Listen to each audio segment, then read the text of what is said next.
Frankenstein. I don't want the whole thing to be mine. It's just Okay. way too much pressure. I can try and... You can chime I'll in just a little chime bit? in every now and again. Yeah, that works. How do you do? We're about to unfold the story of Frankenstein, Wolf, the Meat Man. Who could have done this terrible thing?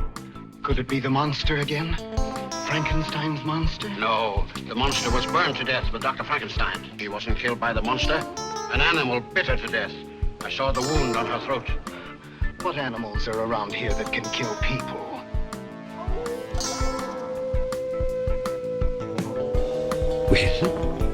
We've warned you. You've been warned. Welcome back to Frankenstein Minute, the podcast that dissects the Universal Frankenstein film series minute by minute. I'm Tom Lang. And I'm Bill Evenson, and you join us as we are discussing minute 50 of Universal's 1943 film Frankenstein Meets the Wolfman, starring Ilona Massey and Patrick Knowles. Mm-hmm. And if you join us on... Yeah, I didn't even write down a date. I'm going to go ahead and guess Thursday, August 13th. Okay. We are celebrating the release in 1968 of what Boris Karloff film? It's not Boy, no. No, it's not Frankenstein related either, is it? No, not really. I think it was on our lists. Was it? 68? I get the year wrong and the day? I don't know. What Did I is just it? make this up? It's called Targets. Oh, yeah, okay. Yeah. Okay. I thought... Yep. You're thinking of horror films, but it kind of is. It's a horror film, yeah. Kinda. But I saw it in a movie theater. Yeah. It was very effective. It's kind of Yeah. a nice movie. It's not a nice movie. No. It's a brutal movie. It is. But it's one of those kind of movies that really helps to have it be in a theater where your distractions are lessened, or at least I don't know what I'm talking about. I was supposed to go to that, but I was like violently ill. Was that what it was? Yeah. Okay. Yeah, I remember. I went with Jason, and I had tickets, and he loved it. I remember because I don't think he had seen it. Oh, okay. No, it's a great film. Peter Bogdanovich. Oh yeah, he made a lot of great movies. He did. He interviewed a lot of people that made a lot of great he movies. He did as well. There's a great scene where Karloff is telling the story, and Bogdanovich just lets him tell it. That's right. A continuous take, and the camera is very, very slowly pushing in on him. It's almost imperceptible. But by the time he's done, it's close-up of Karloff, and masterfully done by both of them. You know, it's kind of interesting because the story that's told about that film about, well, I've already got this much footage and Karloff owes me another movie, I guess. Is that how it goes? He owed them... Roger Corman. He owed them some time because they finished, I believe, The Raven or... I thought it was the other one, The Terror. The Terror. They finished early, and he had been paid for a certain amount of time, so he owed them a little bit of time. So it just seems crazy because then when you actually watch the movie, you think, oh, okay, I'm going to watch a movie that got thrown together from bits and pieces. Yeah. And The Terror opens the movie, and does it? Do they show that again at the end? It's at the drive-in, yeah. But it's like I needed you to remind me because it's such an insignificant part of it, right? And at least half of the movie is like scenes like you're talking about with Karloff having he's the star of this movie. It's not just thrown together. It's really great. No, that's what I had perceived before I saw it. Yeah, right. You know, that it would be. It's like a Criterion film, I think, isn't it? It is. They now made it And great transfer. I just got a text that made me laugh. Okay. Can you share that with the class? Well, I mean, no. Okay. Now, here's something really cool, honestly, and I didn't do this on purpose because I would never have expected this to happen. But if you join us on Friday, August 14th, we are celebrating the release in 1984 of what French film? 1984. I'm at a loss. It's a callback to something we talked about, I believe last week or the week before, in a really weird way. You're asking me to remember back I know. far. This film is called Frankenstein 90. I didn't even know this was happening because I took these notes a long time ago. Yeah, perfect. Awesome. French cybernetics genius Victor Frankenstein. Let me just repeat that. Frankenstein is such a French-sounding name. Exactly. French cybernetics genius Victor Frankenstein carries on the work of his notorious ancestor and creates a monster, albeit one with a penchant for philosophy, etiquette, and occasional bouts of murderous rage. Oh, well, so far, it sounds, not far off from Shelley. It's not really. But when the creature develops a hunger for l'amour, Frankenstein and his understanding fiancée use a cache of freshly murdered strippers So now we're in the Frankenhooker territory now. It's getting more and more like original Shelley. To build the creature a beautiful yet dutiful bride. Ooh. Can the undead find true love in a cold world, or will the French ways of passion unleash some monstrous surprises upon them all? Directed and screenplay by Alain Jessois.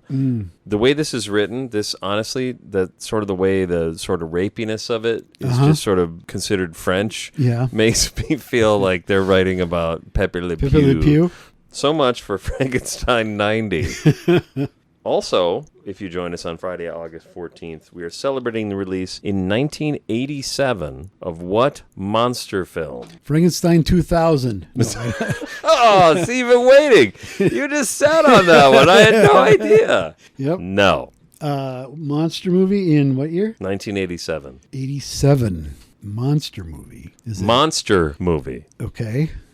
That's not. I keep thinking you're going to get it. It's called The Monster Squad. Oh, yeah. Yeah. Okay. Yeah, that's a good movie. I like that. Do you? Yeah. Okay. Count Dracula returns to the world of humans accompanied by Frankenstein's monster, the Wolfman, the Mummy, and the Gill Man. The Uglies, it's not very nice, are in search of a powerful amulet that will grant them the ability to rule the world. A group of horror-loving heroes are the only ones daring to stand in their way. Directed and written by Fred Decker. It's basically a love letter to these monsters. Universal had no participation in it, so they look different. But the Frankenstein monsters, I think Tom Noonan is the actor. Well, let me do some more credits. Now, thank you for the segue. Also credited, Characters by Bram Stoker. Yeah. Characters by Mary Shelley. Yep. Writer Shane Black, which I had no idea. This guy's had the most amazing career. Do you know Shane Black? Yeah, I know of him, yeah. Yeah, he wrote Lethal Weapon. Yeah. And wrote and directed, Predator maybe? I mean, he's just had this amazing career. Yeah, very good. Count Dracula played by Duncan Regehr. And Frankenstein, the credited name, Frankenstein by Tom Noonan. I assume that's Frankenstein's monster? Yeah. I don't think I've seen it even.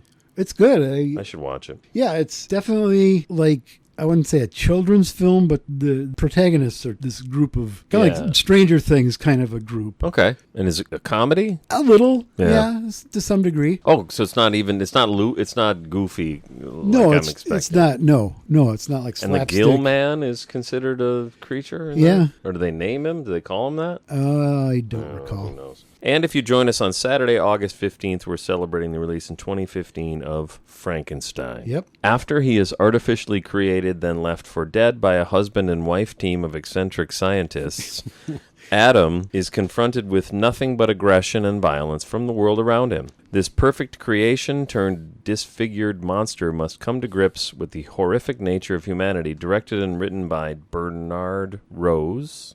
Adam, the monster, is played by Xavier Samuel. Okay. Victor Frankenstein, played by Danny Houston. Okay. And Elizabeth Frankenstein, played by Carrie Ann Moss. Really? That's she's in The Matrix, right? That's Carrie Ann Moss? Yeah.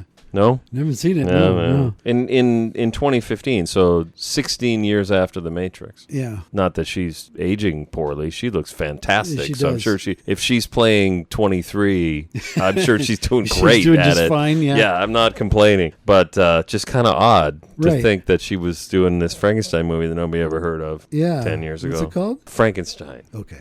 If you join us on Sunday, August 16th, we're this is very sad indeed. Okay. This actor from Frankenstein Meets the Wolfman died in 1956. Better get it right, or 56. this solemn tone disappears. I know. Rex Evans. No, I don't know. Bela Lugosi. Bela Lugosi. Yeah, he died in 1956 in August during the making of Plan 9 from Outer Space. Sort of, yeah. I mean, or they hadn't even really thought of Plan 9. No, by he then? just I go by the Ed Wood movie, it's like that. Yeah, I mean, Ed just shot random footage on an afternoon. Apparently, they were like relocating a cemetery or something. And is he in the cemetery? Yeah, I thought it was just him sniffing flowers in his front yard. That's Tor Johnson's house. Yeah. Yeah. But in the cemetery isn't. Well, at least in the movie, I get the impression. No, that there's location shots where it is Lugosi. Where it is Lugosi. Okay. But then anything in the studio with the really obvious fake set is the Tom, chiropractor, Tom Mason, the chiropractor. dentist, or whatever. Yeah. Okay. I can't think of a more fitting epitaph to Bela Lugosi. It is kind of poetic how that happened, yeah. Yeah. Yep. Also on that date, born in 1934, Okay. this actor was in Son of Frankenstein. 34, Donnie Dunnigan. Yeah. See, I like I've got you doing math. Yeah. You're like, well, he was 5, so I guess it must have been that Donnie has to be, Dunnigan. yeah. Also played Bambi. Young Bambi, yeah. And I sent you a picture because I went to a Doctor Who convention where they were Right. selling an autograph of Yeah. Donnie Dunnigan's, and it was on a picture of Bambi. Bambi, yeah. Should have bought it, but I think it was like $300 or some insane. I thought it was like it said $350 or something like that. Really? Yeah. I was going to say, if you had corrected me to say it was $30, I still wouldn't have bought it. Also born in 1899, this Frankenstein's monster, born the same day as the death of Bela Lugosi. Well, he wasn't born on that day. He was born in 1890. Oh, So this is an amazing day. In August of... 57 years before. Yeah, right. 57 years before this Frankenstein's monster was born. Glenn Strange? It's got to be, right? Yeah. I mean, it wasn't. I wouldn't say that about Chaney or Karloff, so there you go. It's got to be him. And no, you're still wrong. Oh. No, it was him. I'm kidding. Yeah, it was George Strange. George Glenn Strange. That's his actual name. From Gunsmoke or something, wasn't it? Yeah, he was Sam the bartender. Okay. For quite a long run. I mean, that show was on for 40, decades. 50 years. Yeah. Still going. It's still going. Centuries that show Yeah. was on. Also born on the same day, but in 1910, so 11 years later. Okay. May Clark. Oh, okay. It was a big day. I feel like we just talked about. I guess it's just going to be how it is now. Yeah. She's great. We love May Clark. We love May Clark, yes. Also released on this day in 1936. So what Bela Lugosi film was released 20 years to the day before he died. So he was celebrating the 20th anniversary of this film. Okay. In 1956 when he passed from this away. earth. Yes, shuffled off this mortal coil. Yep. He was probably watching this film. 36? Yeah. Yes, that's right. It can be nothing other than Postal Inspector. Yeah, okay. I was going there, but I was trying to think if there was something Maybe else. some real movie. Yeah. Why is this just like a movie made for postal inspectors? I have no idea. I've never seen it. I have it on DVD. Yeah, I know. I have no idea why it's in Universal Horrors other than the fact that Lugosi's in it. Yeah, that's right. It's in there, isn't it? Yeah. And then a scant 29 years after Lugosi's death. Okay. Nothing at all to do with Lugosi. Oh. 1985, we're celebrating the release of this film. Brazil. I don't know. That came out in 85. That's the only thing I could think of. Well, Back to the wouldn't Future. that wouldn't be past me. I mean, it's got Michael Palin is in it. The director is Terry a Python that was co-written by Palin, Yeah. another Python, and he's in it. Yeah. No, 85. really on point for our. Is it? Yeah, it is actually. It's one you'd think I'd put in here. Frankenstein. Is it Frankenstein film? It is. Frankenstein Unbound? No, that it was doesn't later. have Frankenstein in the title. Oh, The Bride? It's The Bride. Yeah. Dr. Frankenstein creates a mate for his monster, a woman called Eva, who promptly rejects the male creature. In turn, the doctor becomes obsessed with Eva and tries to make her a perfect Victorian woman. So it's kind of like a My Fair Lady meets Frankenstein. It is. Sting plays... And I know I saw it, but 1,000 years ago. Sting plays Dr. Frankenstein. Jennifer Directed Beals. by Frank Rodham. Yep. Sting is Frankenstein. Yeah, Jennifer Beals is Eva. And everybody remembers this one, I That think. story is dull as can be. There's a B story. Some nice-looking people in it. But there's a B story with the monster, and he befriends a little person. Good proper work. term. Nicely done. And that part of it is great. If that had been the whole movie, it'd have been fantastic. I don't remember any of this. Maybe I haven't seen it. Okay. I remember it was on VHS at the time when I was watching a lot of VHS. Yeah. Like Repo Man. I probably had Repo Man and The Bride checked out at the same time. Okay. And instead of watching The Bride, I watched Repo Man 4 times. Yeah. Because I could watch Repo. Yep. This has nothing to do with anything. Yeah. But I know I watched Repo Man I went and dozens of times. I went and saw it. It was at the Uptown when it first... See, never I'm got talking It never got a wide release, so that's where it would play here. And I went to the first screening on the Saturday, and I loved it so much I stayed through the next showing. Oh, did and you? was late for whatever appointment you had after play that I was in. I was late. That you were in? I wasn't late for the curtain, but I was late to show up and get ready. Wow. Because of Repo Man. It was the greatest thing I'd ever seen at the time. I remember one time I had a friend of mine that I'd known for years, but I hadn't spoken to him in a while. And I said, people will sometimes ask me, what's your favorite movie? And I think, how would you answer a question like that? What's my favorite movie? And he went, Repo Man. Because he had to sit through it so many times. And I was like, okay, that's a good answer. I'll do Repo Man. I'll take that. It's definitely up there. It's up there. Yep. Well, the thing I always say is, you know how sometimes you're thinking of, like you'd be thinking of a plate of shrimp, and someone will say shrimp or plate of shrimp. Yeah. I used to say that. I used to say that constantly. I just love that. Well, line the best reading. part of that is the very next scene. Is there a plate of shrimp? They're walking into I don't know if it's a supermarket or something, but there's a sign in the window for a plate of shrimp. Yeah. Okay, I probably never noticed that. Yeah. Oh, there's so many things that at That first you viewing watch it over and you over won't again. see. Yeah. That's what we have to say about The Bride. And if you join us on Monday, August 17th, we are celebrating the release in 2020 of the film Frankenstein by Manual Cinema. That's the name of it. Okay. Manual Cinema stitches together the classic story of Frankenstein with Mary Shelley's own biography to create an unexpected story about the beauty and horror of creation. Which I kind of like that they're not saying the beauty and horror of creation in that context, just in life, the beauty in general, creation. There is some horror associated. Of course, with it. yeah. Manual Cinema combines handmade shadow puppetry, cinematic techniques, and innovative sound and music to create immersive visual stories for stage and screen. It's called Frankenstein, and honestly, I bet I'd like to see that. It does sound interesting, yeah. All right. Unlike, Spankenstein. Which, to be honest, if I'm honest, I'll see before I'll see this. Yeah, exactly right. I'll probably watch it as soon as you leave. I mean, I'm not saying it's not on my phone. And if you join us on Tuesday, August 18th, we are celebrating the release 8 years ago of a documentary called Piecing Together Lady Frankenstein, which is a documentary about the making of Lady Frankenstein. Are you sure we didn't just talk about this like 3 weeks ago? Career of Mel Wells. We just talked about this 3 weeks ago. I don't know.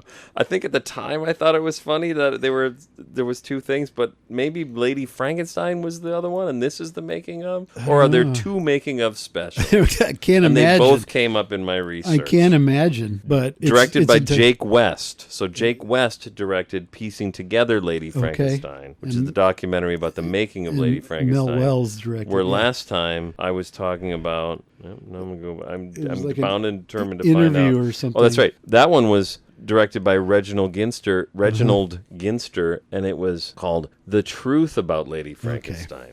So they weren't released at the same time. If you look, there's like 87 documentaries about Lady Frankenstein. Yeah, it's amazing. And I just wish there were 52 and they came out one a week so we could talk about it every episode. Well, we can start making some up. We could make a documentary. It wouldn't be that hard to probably just put a couple clips and go, I like this part, I like that part, and then you're YouTube you see star. your butt. That's great. That's it. That's all I got. That's all I got? Yeah. Okay. Mannering continues saying something about still time. It's only 8:20. There's still time. There's still time. It's always 8:20. It's always 8:20 in Visaria. That was that sitcom that's on Danny DeVito. DeVito. Danny DeVito. Well, something about while there's still time. I forget what he was saying. Something about while there's still time. Yes. Before he turns into a monster. Before the moon. The moon is supposed to do something about it while there's still time. Yeah. Isn't there somebody that could understand? Yes. Well, Maliva. Yeah. What happened to her? Being beaten with rubber hoses in the Visaria jail, I assume. Actually, I wrote here maybe. Yes, that's got to be true. Yeah.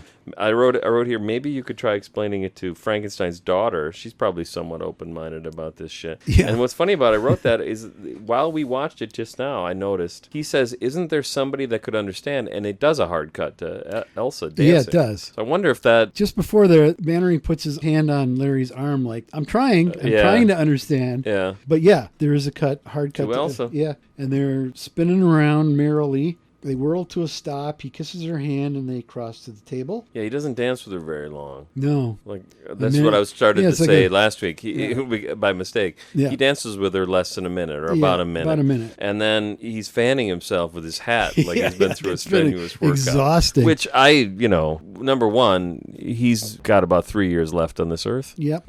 So I get it. Yeah. And number two, I'm in my mid 50s, and I'd be probably fanning myself with my hat after 1 minute of dancing. I would think. I think so too. She leans on the table towards Larry and Mannering. Gentlemen, why those serious faces? Yeah, she's a bundle of just good energy. Yep, good vibes. Why everything seemed just fine when we left. Yeah, you Like, yelled at. You were well. Why the accosted serious faces? You flipped everything out seemed and totally accosted fine. the singer for no reason. And then you guys were talking about Wanting to die and the whole thing. yeah. I mean, she was there for quite a bit of this. Yes. Then we cut to a wide shot of the street and the second worst sequence in the movie. Okay. The worst one was when they were trying to find the diary. The first scene with Lugosi. Oh, I see. Because it's so mangled. That one is so mangled, and he sees his mouth moving, and he's not saying anything. Okay. This is just we're gonna go toe to toe. This would be a good way to finish off our session. this scene is just dumb. Oh It's no. poorly done. Okay. Rudy and Mrs. Rudy run up the street screaming, "It's the monster! The monster! The monster! The monster!" That's pretty great. That's the Fry. return of Dwight Fry. You can clearly hear his voice. Yeah, that's okay. So No, we're off to a great start. The music stops. What, like as you would As expect you would it expect to. when someone's screaming that. Pinky, Elsa, Larry, and Mannering turn and look in the direction of the ruckus. Well, actually, Larry kind of looks down, which I think is funny. He kind of looks down like, I hope it isn't what I think it is. Yeah. He kind of has that look on his face. There's an up angle of the bumblefuck monster loping along. So here's what I wrote. I have to say Lugosi does just fine here. It's not great, but it's good enough. He carries himself like someone who isn't entirely put together correctly. I'm not trying to say he does a good job, but he sort of looks like he's trying. Like he is trying to play the monster. I guess so. I just think it doesn't work. He doesn't work in the part, and very little that he does works. I think this first shot is still working. It's still okay enough to go. Might not agree on every shot. No. There's a wide shot as the monster approaches two women in the foreground. Older woman is holding a younger woman, trying to calm her, who's having an absolute shit fit. Yeah, it's Like, weird. Screaming and flailing. Because the woman is so concerned about her and Yeah. thinking the best way to handle her is to try and, I don't know, stare at her. subdue That she her. seems almost like oblivious to the fact that the monster's coming at her. Yeah. No, But I which is agree. fine. People freak out when they see the monster. Generally. You could see that they would freak out even more if Bela came stumbling down the street. No, I don't know. General mayhem as the villagers way overreact to the monster, That's true. wearing an even more ill-fitting suit and the most Okay. obvious shoulder pads since DJT. DJT. I'm not saying the name. Lugosi does better than that. Oh, yeah, he is. Yeah, he yeah, is yeah. better than that. And I think the way there's a shot in here where Lugosi's kind of got his head tilted a little bit, and he just really looks he really is trying to look like I don't know. It's not great, I guess. Whatever. But I think he's better than we give him credit for. No, he's He not. just doesn't do much in this movie. I mean, I really Yeah. think, I wonder how much of it is Lugosi being bad or just the movie doing him dirty with the editing and stuff like that. I think there's a lot of both. Both, yeah, it could And be it's both. it's Siadmak not liking this character, apparently. Another good point. I get the feeling that he just does not like this character. Well, we haven't talked about a film where the writer liked this character Since for years, 1935, yeah. and we're not going to We're not talk gonna about talk it about till- ever again. Yeah. Yeah. Subtitle says grunting. Okay, but It's more like, yeah, that I don't like. Okay, I'll give you that. But that's a choice he He made. turns over the table by the hysterical women. Yeah, I'm not sure why he does that. I mean, unless he's blind, and it's Well, just I mean, he something in knows his where way. He sees where he's walking, though. He's not bumping into anything. He sees the table is there. Well, there's some quick editing here, so I'm giving him the benefit of the doubt that he walking down the clocked it. fucking He middle of clocked this- it with his shin. Have you ever hit a table with your shin? Yeah, I've turned. I it would over, totally do this. Turned it over and went. Well, that's exactly what I do every time. Yeah. No, but he's walking down the middle of the street like he knows exactly where he's going when we first see him come into town. I suppose. Is this the same town he knows? I don't know. It's Visaria. He knew it from... Is he looking for the geese? Yeah, What he's is he looking looking for the for? goose girl. What's happening here? She was kind of cute. He's looking for that goose The girl. goose girl. Yeah. He remembers the goose girl. So do I. Actually, what is he doing? Because in the script, I think you learn You what learn he's doing. what the deal was, but here... But I think in this case, it's just he just got out. Someone left the gate open. Yeah. Yeah. I mean, right? I Yeah. think that's what we're left with. Exactly. Happens. It looks like it's Adya helps up a drunken Franzik. Oh, is that what's going on? Yeah. Okay. 'Cause All What right. did you see? Well, I don't know. Maybe I'm on a different part, actually. Maybe we should watch this second by second. Just, oh God, no. Is that the guy with the big droopy mustache? Yeah. Whose hat falls off Yeah. and Adia's helping him up? I didn't even looks really like notice it. that was It looks like it. Adia. He's kind of 3/4 with his back to us. Okay, all right. But the costume looks the same. He's tall, thin. All right, well, His cool. profile looks I'll like look it for could that be then. him. Yeah. I'm not saying it is No, 100%. I'm not saying it's not, though. Yeah, right. But I had actually written that this is what I was alluding to when I mentioned James Whale. That shot is so fast. It's like maybe 2 seconds, 3 seconds. It's really short. Really quick. And that's the kind of thing that Whale would do 30 seconds on. You'd watch this He was- bumbling goofball I suppose. trying to catch his hat because his hat falls off and then he kind of goes like this and it yeah. falls in like on his head Yeah, but and see, then there it would on his be, face, I mean. There it would be done. No, Whale is meticulously- over the top Sometimes comedy. I'm saying, but there it would be meticulously planned out. Whether it works or not is a whole other thing. Well, okay. But yeah, it would have been a longer shot. You would have been more clear what was happening. I'm not saying it would be justified. Right. Yeah. I think we're on the same page here. I don't know which is better. Actually, I do know which is better. The Whale way is Well, better. way is better. Sorry. Yeah. For a second. Yeah, like, wait a minute. It only took me a second. Wait a minute. But here it's like I didn't even notice this shot until we started doing this podcast. Yeah. And we're watching it over and over again. I'm Yeah. like, well, that's kind of amusing. At least they're trying to They're do trying something to do sort of something, amusing. but it's too quick. It's too It's abrupt. it just happens and it's It's gone. not People played might out. not even know what we're talking about. Right. It's not played out so that you know what's happening. Yeah. The villagers pillage a few carts. Yeah, it looks like they're taking advantage. Yep, they're looting like crazy. There's some cart that looks like I don't know if it's a lemonade stand from Duck Soup or something that That they're, looks like the they're lemonade tipping- stand from Duck Soup. They're tipping And Harpo's in there, Harpo's barefoot, in there, splashing around. It does. No, but that's awesome because I spent some time thinking about how would I talk about this. And I was it's like a cart. It's like a cart. But yeah, no, you're exactly right. It's the lemonade stand cart from Duck Soup. And these guys, and like four guys jump are, like, into it. Jumping in it. So like it doesn't. By contrast with that other shot, I don't even understand what they're trying to show us here. Are they trying to get away and they all accidentally fall? Is it a Three Stooges thing? They all accidentally fall into the cart? Yeah. I think so. Put that audio over it and we'll put it on YouTube. Yeah. I think it's supposed to be that, but it doesn't play very well. Yeah, it's like three guys trying to knock over a cart. Yeah. It takes them a second. Yeah. Like they have to. Okay, you jump now because it's not falling yet. Yeah. Yeah, it looks really weird. Right. That's not great. Again, another part that's not great, but doesn't have Lugosi in it technically. Then there's the next shot. Well, first of all, there's Larry pushing his way past Pinky towards the monster. Yeah, the mayor doesn't exactly leap into action. No, he's just like... He's like, neither, I should say, is Mannering. He pushes Mannering aside, but it's less noticeable. Less obvious. I didn't notice it right away. Yeah. Watch it over and again. But when he throws Pinky out of the way, Yep. like you really get the sense, as we've talked about multiple times, and we'll continue to talk about, that Cheney's a force. He is. I mean, yeah, he's a brute. Force of nature. I mean, he's a big guy. And Lionel Atwill is... He's going to be like 5'4". Done. Is he? Yeah. I don't know. I bet he's small. 5'7". But he looks short. Yeah. Very short next to Cheney. And even Ilona Massey, he looks like he's... It's actually just kind of a dumb thing. It would make more sense to me. The context of the scene would be the same or better if he would push just random villagers aside. Somebody like, why is he random. pushing Mannering and the mayor aside?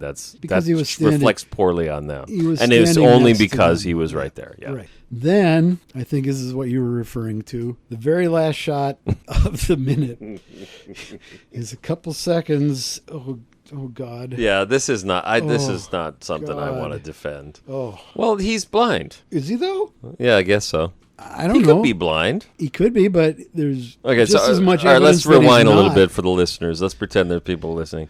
So the script, at least, purports, and as we are led to believe, the shooting script and the film as originally filmed, that the monster is blind. Well, Just like the end of Ghost. So, well, it says something about he's getting his sight back. in this film? Not in the film, but in the script it did. Oh, okay. Well, he's playing it like the blind character that we left at the end of the Yes, last he film. is. And so that's why his arms are out like that. Yeah, But it's and not it's- impressive. It's not. It It's not doesn't. scary. It doesn't look good. Although, this is another, again, maybe I'm going to be the guy defending it, but it's not a good look for someone who's supposed to be intimidating. But I mean, if I came in here and did that, you'd be freaked out. You'd be like, what the fuck is this guy doing, I right? wouldn't be running away in abject Because you might think there's terror. something wrong with me. Oh, I think Like you're maybe- having an episode or Like something. I was having a yeah. stroke, or maybe I Yeah, was yeah. sobering up I or would- something. I would Yeah, maybe you'd be try like to- freaked out by that. Try to get freaked out in that I would see if you needed help.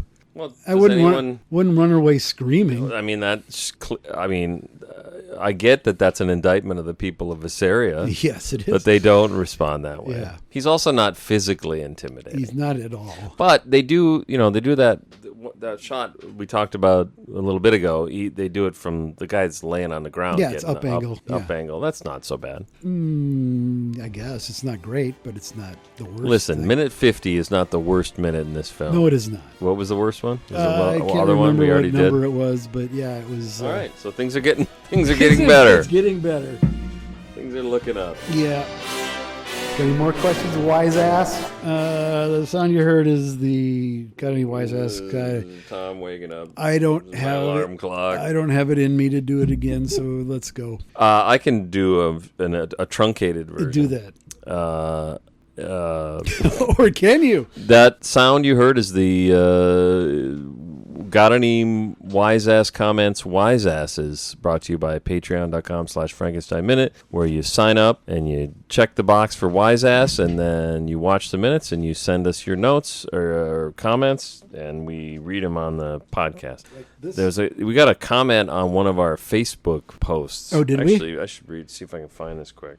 You got something? You got somewhere to be? No, not yet. I actually do. We got to be somewhere, but we got 2 hours. It's only 2. Nope, I'm not gonna be able to find it. Okay. I'm not You gonna know, be able to in find it. I'm gonna try Facebook comments. in preparation. Oh, here we go. Oh, okay. One of our wise asses posted this, and clearly not intended to be read on the podcast. I'm gonna read it We're anyway. gonna And read it's it your anyway. choice. Scott Nickel or Okay. Nickel. I'm subscribed at the wise ass level, but I've never asked a question or made a comment. But I am a professional wise ass. So if Okay. you look him up on Amazon, he's written Yeah. like 30 books. Oh, really? Okay. Yeah, we have like dozens of listeners, and they're all industry professionals. Yeah. You got TV producers, animators, writers, yeah. columnists. Yep. Even Gilbert has heard our Gilbert Gottfried listen to our Yeah. fucking podcast. And yet now we have And an author. never got a dinner. Just want to let you guys know that, this is going to sound like I read this. Maybe cut this part out. Just want to let you guys know I love your podcast. I've been with you from almost the beginning and really look forward to when you get to House of Frankenstein. Cheers. So there you go. Someone who subscribes at the wise ass level does no comments to make other than I love the podcast. Okay, well. That's actually what we want That's more what than we want anything. more than anything else. Yeah. All right. No, that's the perfect response. That's a perfect response. Vincent writes, Okay. unlike Vincent, who's got a lot to say. Yeah. Actually, he's kind of He's usually pretty funny. It says, thoughts. Number 1, isn't there somebody who can understand? Followed by Patrick Knowles placing a reassuring hand on his bud's arm. I'm surprisingly moved by this interaction. You mentioned See, I this. mentioned that, yeah. Yes. I didn't think about that particular, maybe I just didn't see him put his hand on it. But Knowles is actually, with some exceptions, I mean, he's like, you're morbid. He's like, every once in a while, You're a he'll just say, murderer. You're a murderer. morbid. You're a Fuck up. jackass. Look at you. You're fucking, how drunk are you? I guess it's the Festival of New Wine, and he's got that funny thing in front of him. Yep. He's not even drinking. Number 2, the shot that sweeps up from Chaney's horrific realization to the monster behind him is fantastic. That's a good point. It's one shot. Yes, that's true. Yeah. Yeah, You I actually did- see the monster way in the background. I did forget that. Yeah. Yeah, that's a good point. Because it comes just before the Before all hell breaks loose. doofy monster walking along. Yeah. So thanks for pointing that out, Yeah, Vincent. yeah. We both noticed it and Yep, both forgot to both mention forgot it. to talk about it. Yep. Number 3, Ilona Massey is wearing every pearl Vera West could find in the wardrobe. Yeah, she is so. all done up. Yep, Yeah, I she's think got so. pearl necklace. I think she's got pearl bracelet, or maybe both pearl bracelets. It's a little known fact that she also has pearl underwear on. That's right. You know, Yeah. because Neil insisted on that. That's right. He has particular tastes. Yes, just like James Whale insisted. What was her name? Anne Darling. What was her name in Bride, where she had to have the right color underwear on for some reason? Was Remember this he dressed her the down? boiled egg story? The shepherdess in Bride. Oh. Where he like, no, that's wrong. Take those off. Thanks, Vincent. I'm sure that reaction was exactly what you were looking for. Yeah. This is what he said, by the way. Ilona Massey is wearing every pearl Vera West could find in the How on wardrobe. earth So did- naturally, Mike Herman writes, the dancing bit seems almost undercranked like a Chaplin comedy. So I wouldn't say that, but I did notice that this whole scene feels, and I don't think I've mentioned it really, but like when I should have mentioned this a month ago, when Adia is singing, the background singers are singing Farola Farali. Like there's a whole, it's all very staged, feeling Yes. like a musical. Like a musical number. Yeah. Yeah, they're all into it. I don't Well, think undercranked though. No, I don't see it as undercranked. It's very exuberant, I'll say. There you go. Pinky and Ilona. Yeah, that's are- true. They're not fucking around. Yeah, they're dancing. Yes, absolutely, Mike. Thank you, Mike. Yes. And Vincent. And everybody else. And all the nightmares. And Scott. Yep. For loving our podcast. That's right. we'll for further reference, if you want to hear comment on the podcast, just say how much you love the podcast. Yes, and we'll It's read not that every fucking word. hard. Good night. Good night.